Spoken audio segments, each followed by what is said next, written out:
Hi guys, it's the Crafting ASMR. For my next video, I thought that I would dedicate it to just speaking. I received a request to do one of these videos where I just talk. So I thought I would make it a soft spoken video. Hope you guys enjoy it. And the topic that I thought I would do is an about me. So I wanted to tell you a little bit about myself and how I got started in ASMR, as well as why I decided to go with the crafting theme. And I touched on this a little bit in my initial video, in the very first one that I made, but I thought that I would go into a little more detail in this video. So let's begin. Okay, so first off, my name is Jacqueline. I am 36 years old. I am married. I have 2 children. I have a husband. I love my kids very much. Everything that I do is for them. The same goes for my husband. I love my husband very much. We've been married for 4 years, come May. So that's a little bit about my family, and my children are involved in a lot of what I do. Besides this channel, I also have another channel, and my other channel is a lifestyles channel. It's also crafting related. So I do hauls, I do tutorials, unboxings, things like that. And my children, my husband, they appear in my other videos. So that other channel is fairly new, as is this one. I launched that channel probably about 1 or 2 weeks prior to this one. So we'll see how they both do.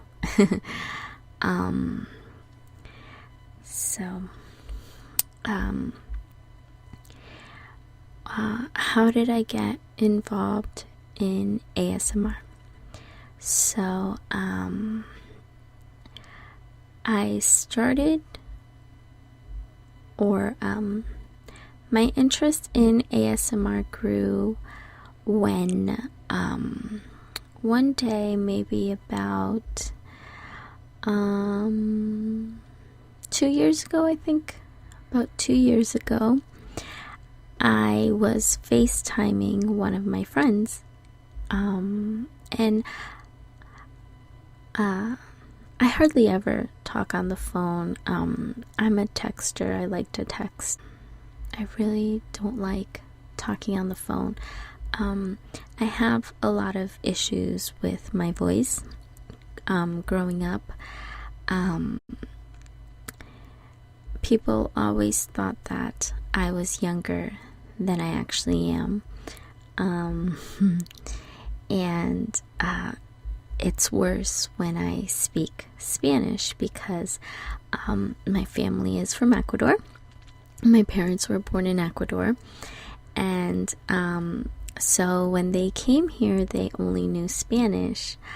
And when my brothers and I were born, naturally we learned Spanish before English. So for whatever reason, I really don't know, when I speak in Spanish, I sound like a baby. I sound very, very young. So I don't like to speak Spanish, but now I have to, because my husband who is also from Ecuador.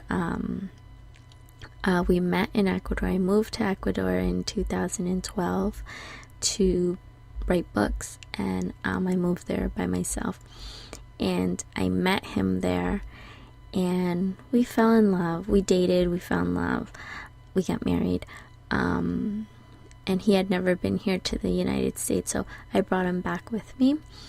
And he speaks Spanish predominantly, and he's learning English now. So because I have to communicate with him, and because we have children and we need to equally communicate with our children, I speak more Spanish than English now. Whereas growing up, I spoke more English than Spanish. In English, when I speak in English, I get the same thing. People think that I'm a child, especially obviously over the phone, they think that I am a child. I remember being 20 or 21. I was already a university student, and I was home for whatever reason, and someone called looking for my parents, and I answered and I said they're not home, and the person on the other line was just so astounded, and they're like, and they said, "Your parents left you home alone?" And I go, "Yes." And they're like, oh, they were so shocked. And I said, "Miss, I'm 20 or 21 or however old I was." I'm like, I'm an adult. I'm not a child. So,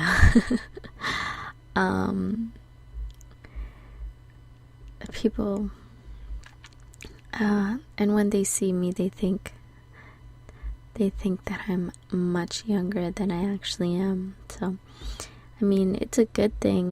So, then I started to take advantage of my voice. I would constantly be told to voiceovers, to use my voice in the arts.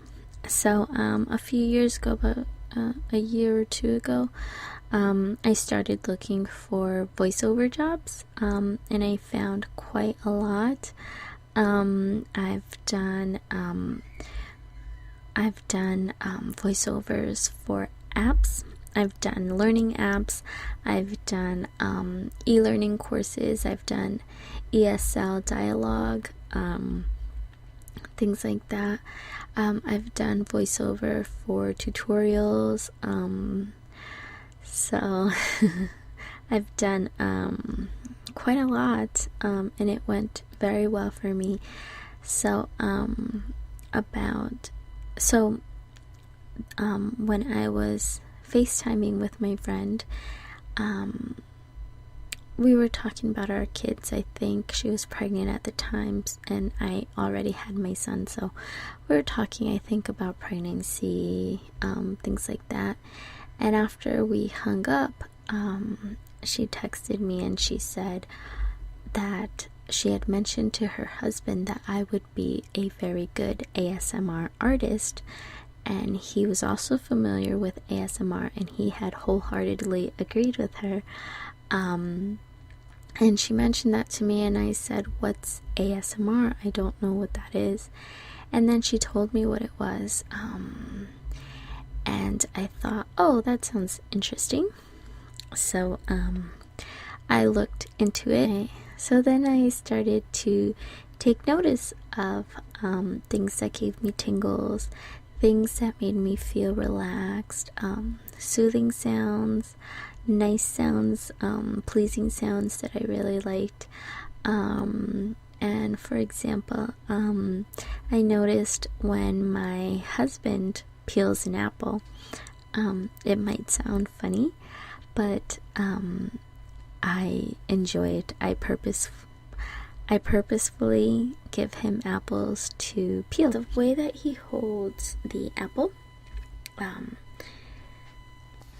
I can't really describe it, but one day I will film him doing it. I'll do sort of a, I'll film him doing it, and I'll do sort of my favorite sounds video, and you can listen to all of the sounds that I like and that I find pleasing. So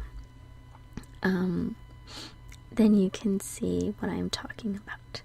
Okay, so that's how I first learned of ASMR. And like I said, this was about a year and a half ago, I believe. And so I made a list of all the sounds that I liked and that I thought I would record. And then I kind of just, I put it on the back burner. I had my daughter, and I was busy with my blog, or setting up my blog.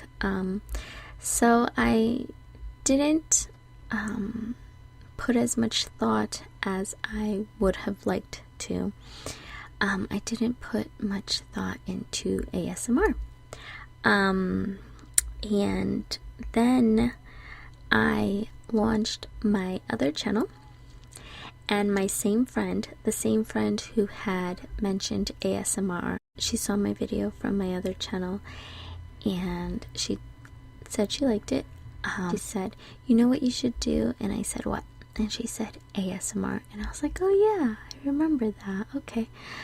And then after she said that, and after I had already opened my first channel on YouTube, I thought, okay, now that I know what it's like, now that I know what it entails, what editing a video is like, what publishing a video is like, let me get into ASMR, let me do this.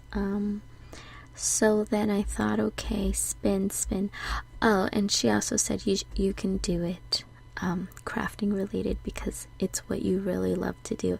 And I thought, awesome. Oh yeah, that's totally it. That is a great idea because I love to craft. If you could see my kitchen slash craft room, it is really more of a craft room than a kitchen. It's very small. It looks like I have a little mini store in here, a mini craft store. People who come and visit and they come up here, they always say that it looks like a store up here because I have everything. I have paper, I have stamps, I've got lace, I've got tulle, I've got embellishments, buttons, stickers, I've got ribbon, I've got flowers, I've got just a bunch of stuff that's crafting related. I have Cricut cartridges. I have a Cricut, which is a cutting machine. So I've got like over 30 Cricut cartridges, and I just love to do this. I make decor. I make banners. I've made party hats. I make cards. I mean, whatever I put my mind to, I make it. I figure, you know what? Instead of buying it, why don't I just make it? I have the tools, I have the materials, so why don't I just do this? And I did. So, and I've been doing this for, for 9 years. I've been almost 9 years. It'll be 9 years in November, but I didn't always make decor and banners and things like that. I started off just making cards, Christmas cards, and then it just gradually evolved from there. So, so that's my story. That's a little bit about myself. That's how I got into ASMR, and that is why I've decided to go into the crafting field, or that's why I've decided to use crafting as my ASMR spin. Okay, hope you guys enjoyed this video. Hope the sound of my voice has helped you feel relaxed. If you want to sleep, I hope it's helped you to take that nap or finally get a good night's sleep. I really am enjoying this a lot, and I hope that you guys enjoy it as well. Okay, bye guys, take care.